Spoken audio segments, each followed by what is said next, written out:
Assalamualaikum warahmatullahi wabarakatuh. Selamat pagi anak-anak. Hari ini adalah pelajaran IPA. Kita akan membahas materi tentang gaya. Silakan kalian lihat atau buka LKS kalian halaman 15. Nanti kita bahas satu-satu ya. Apa sih sebenarnya gaya itu? Nah, di situ sudah ada tulisannya kan? Gaya adalah sesuatu yang berupa tarikan atau dorongan. Jadi contohnya ketika kalian mendorong meja, apakah meja itu berpindah tempat? Nah, apabila meja itu berpindah tempat, berarti itu disebut benda bergerak itu memiliki sebuah gaya. Seseorang dapat mengangkat beban karena tarikan dan relaksasi dari otot-otot tubuhnya. Adanya gaya berupa tarikan dan dorongan akan menimbulkan perubahan-perubahan pada benda yang dikenai gaya. Jadi bendanya nanti bisa entah itu bergerak atau berpindah tempat atau bahkan malah hanya diam. Nanti kita akan bahas ya. Nah, pengaruh gaya pada benda.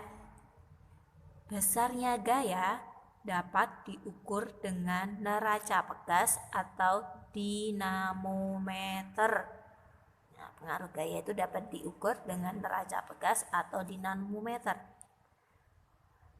Gaya itu atau biasa disebut force dan disimbolkan dengan huruf F besar.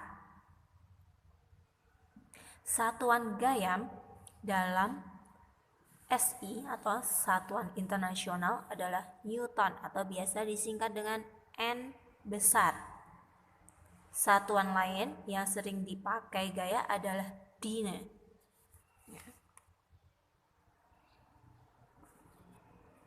Di mana 1 Newton itu setara dengan 100.000 Dine. Nah, ini di bawah ini ada beberapa pengaruh gaya pada benda. Yang pertama, gaya menyebabkan benda diam menjadi bergerak. Contohnya ketika kalian menendang bola. Bola yang awalnya diam, tiba-tiba kalian tendang. Berpindah tempat kan? Nah, jadi berarti benda itu memiliki gaya.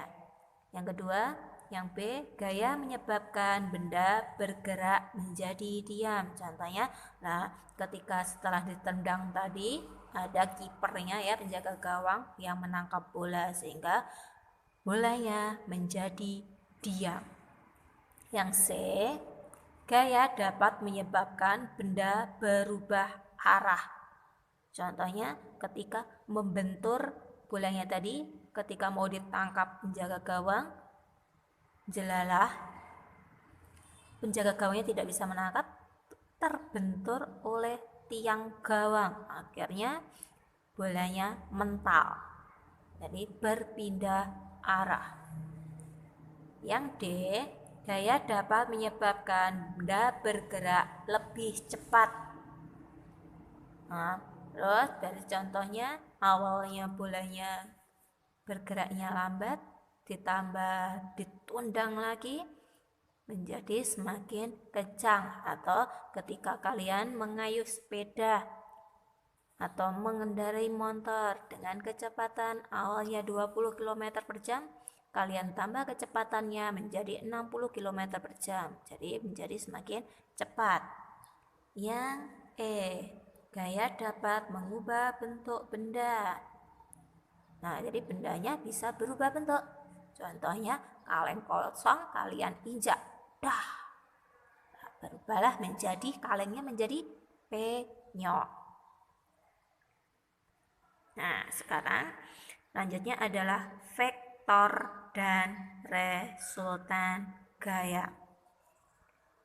Gaya merupakan besaran vektor, yaitu besaran yang memiliki nilai dan arah. Karena mempunyai arah dan gaya, maka vektor digambarkan seperti anak panah. Nah, ini ya gambarnya.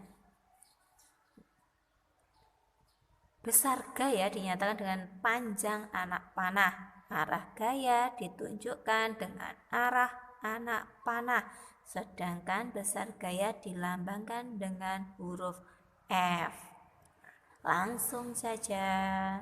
Nah, jadi kalau mencari resultan gaya itu gimana sih? Nah, tinggal F1 tambah F2 tambah F3, tergantung F-nya ada berapa. Kalau F-nya hanya ada 2, berarti tinggal F1 ditambah F2. Kalau F-nya ada 3, berarti F1 ditambah F2 ditambah F3. Kalau ada banyak, ya udah teruskan aja berapa mintanya. Nah, untuk memudahkan perhitungan digunakan tanda positif untuk gaya yang arahnya ke kanan. Jadi kalau tandanya positif itu arahnya ke kanan. Nah, kalau tandanya negatif berarti arahnya ke kiri atau ke bawah. Jadi kalau ke kanan atau ke atas itu adalah plus. Kalau ke kiri dan ke bawah itu adalah min. Nah, langsung saja pada contoh soalnya. Nah, ini ada benda dan ini ada F1 dan ada F2. Jadi F-nya ada 2. F1 arahnya ke kanan. Berarti positif apa negatif? Nah, di sini adalah tandanya positif. Nah, yang di sini arah panahnya ke kiri. Berarti tandanya ke kiri adalah positif apa negatif? Itu adalah negatif. F1-nya adalah 4, F2-nya adalah 8. Gimana caranya? Nah, jawab aja. FR sama dengan dicari selisihnya. Selisih dari F1 dan F2. F1 kurangi F2 sama dengan 4 Newton dikurangi 8 Newton itu sama dengan minus 4. Nah, berarti resultan gayanya adalah 4 Newton ke arah kiri. Tergantung karena yang menang adalah yang ke kirinya, karena yang kirinya lebih banyak. Jenis-jenis gaya. Gaya diperlukan saat mendorong kursi roda, mengangkat meja, menarik ayunan, atau melakukan kegiatan lain. Dalam peristiwa itu dikatakan bahwa suatu gaya dapat mempengaruhi suatu benda dari gerak maupun bentuknya jika keduanya bersentuhan. Berdasarkan sentuhannya dengan benda, gaya dibedakan menjadi 2, yaitu gaya yang bekerja melalui sentuhan langsung dan yang bekerja tidak melalui sentuhan langsung atau biasa dengan gaya tak sentuh. Jadi ada 2 jenis gaya, gaya sentuh dan gaya tak sentuh. Namanya aja gaya sentuh, berarti harus ada yang nempel atau bersentuhan. Gaya sentuh adalah gaya yang bekerja dengan sentuhan.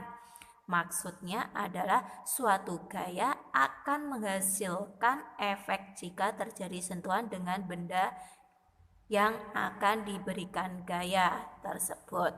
Jika tidak terjadi sentuhan, maka gaya tidak akan bekerja pada benda. Contohnya ketika seseorang hendak memindahkan tas, maka ia akan menyentuh tas tersebut kemudian membawanya ke tempat tujuan. Apa bisa tas itu hanya kalian lihat itu bisa berpindah tempat? Ya jelas tidak akan bisa. Jenis-jenis gaya yang dikelompokkan menjadi gaya sentuh. Gaya gesek adalah gaya yang menimbulkan hambatan ketika 2 permukaan saling bersentuhan, ya. Gaya gesek merupakan gaya yang arahnya selalu berlawanan. Semakin halus permukaan, maka semakin besar gaya geseknya yang muncul sehingga gaya akan dibutuhkan untuk membuat benda tersebut bergerak semakin kecil juga. Contoh gaya gesek yaitu mobil yang melaju kemudian direm akan berhenti. Gaya gesek antara rem dan ban mobil mengakibatkan sepeda berhenti. Terus gaya pegas, sudah tahu ya, adalah gaya yang terjadi pada pegas. Pegas muncul karena pegas bisa memapat dan merenggang sehingga bentuknya bisa kembali seperti setelah terjadi gaya. Contohnya ketika seseorang pemanah menarik anak panah ke belakang, maka busur pada panah tersebut akan mengikuti arah busur yang ditarik. Kemudian sesudah anak panah dilepaskan, maka pegas pada busur panah akan kembali ke bentuk semula. Jadi tidak akan tetap ditarik ke belakang dan nanti busurnya juga akan kembali ke arah semula. Gaya otot, gaya yang ditimbulkan oleh koordinasi otot dengan rangka tubuh. Mengangkat meja. Untuk mengangkat meja tersebut, otot di dalam tubuhnya berkoordinasi sehingga mampu menggerakkan tangan. Nah, selanjutnya adalah gaya tak sentuh, berarti tidak perlu mengalami sentuhan. Nanti benda itu akan bergerak sendiri. Gaya yang bekerja pada benda tanpa menyentuh benda tersebut. Nah, yang pertama gaya magnet. Magnet adalah gaya pada magnet yang dapat menarik benda-benda tertentu. Benda yang mampu ditarik oleh magnet disebut benda magnetis. Umumnya terbuat dari besi atau baja ataupun logam lainnya. Contohnya, gaya magnet itu adalah ketika paku yang didekatkan ke magnet akan bergerak menuju magnet, kemudian akan menempel pada magnet. Nah, jadi kan tidak perlu kalian menempelkan paku itu pada magnet, nanti pakunya akan mendekati magnet tersebut. Nah, selanjutnya gaya gravitasi. Pasti sudah pada tahu kan? Gaya gravitasi merupakan gaya tarik bumi terhadap seluruh benda bermassa yang terdapat pada permukaan. Contohnya, buah apel jatuh ke bawah karena gaya gravitasi. Nah, gaya tak sentuh yang terakhir adalah gaya listrik statis. Kekuatan yang dimiliki benda yang bermuatan listrik dapat menarik benda-benda di sekitarnya. Untuk melihat adanya gaya listrik statis bisa dicoba dengan menggosok-gosok penggaris pada rambut kering kita. Kemudian dekatkan pada sobekan kertas. Ayo coba bisa dipraktekkan sendiri ya. Nanti apa yang terjadi pada kertasnya? Kertasnya akan menempel pada penggaris. Ada yang sudah pernah melakukan percobaan ini? Nah, kebanyakan pasti sudah pernah ya. Nah, mungkin materi IPA pada hari ini sampai di sini dulu. Wassalamualaikum warahmatullahi wabarakatuh.